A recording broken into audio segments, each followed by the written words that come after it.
Before we try to get into some of the substance with you, let's talk about the process a bit. At this point, how widely circulated is the basic language of a bill among the Republican caucus? Does everyone have a view into this language at this point?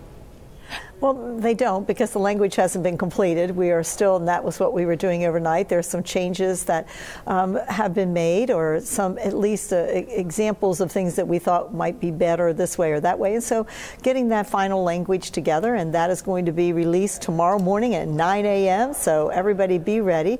But we've been working really hard over the last 7 years to be able to give a product to the American people that we know are going to get the economy moving and also help those in the middle income.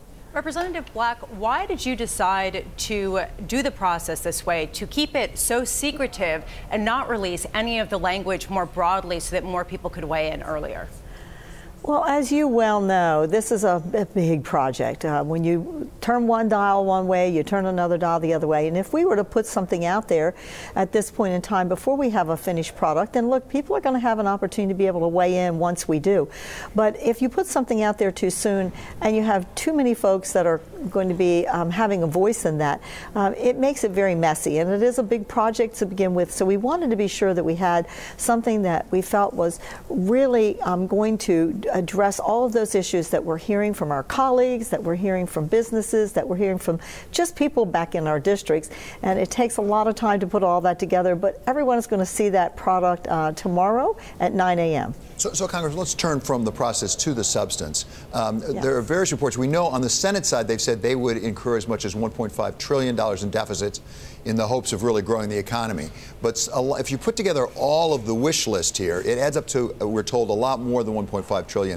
Is the pay-for issue the real issue? And what are the principal areas where you think you can pay for some of these tax cuts? Well, as I say, there are dials to be turned. So when you bring down maybe the marginal rate, then you have to say, where do we fill that hole? And I want to tell you that there is something called a reconciliation that is on the budget product that we passed here in the House and the Senate that gives instructions. So it must come in at no less than that $1.5 trillion of deficit. And so we're all working toward that goal. We want to make sure as we're getting it scored that we're staying within that realm. So when you dial one area, you're going to have to dial another area. And yet at the same time, I want to keep emphasizing this, is that our goal is to get the economy moving and to give those in the middle income the most tax relief that we can give them. Representative Black, I'm just struck by the timeline. Right now, Congress has about 10 days before the Thanksgiving break, 10 legislative days to basically rewrite the entire economic engine of the United States. A lot of people are frankly writing off Congress's ability to get this done this year. What gives you hope that you'll be able to do that?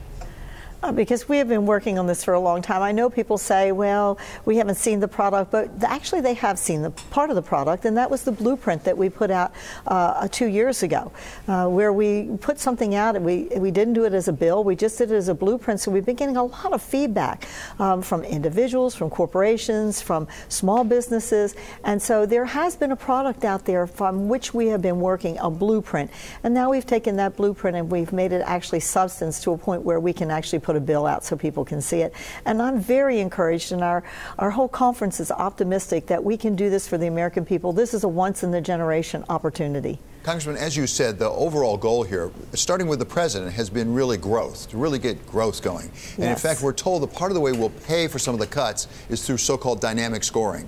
If that's right, does it make any sense to delay any of the corporate tax cuts? If those corporate tax cuts are what's going to get the economy going, then the longer you put it off, the slower it's going to grow. So do you expect there to be a delay in that?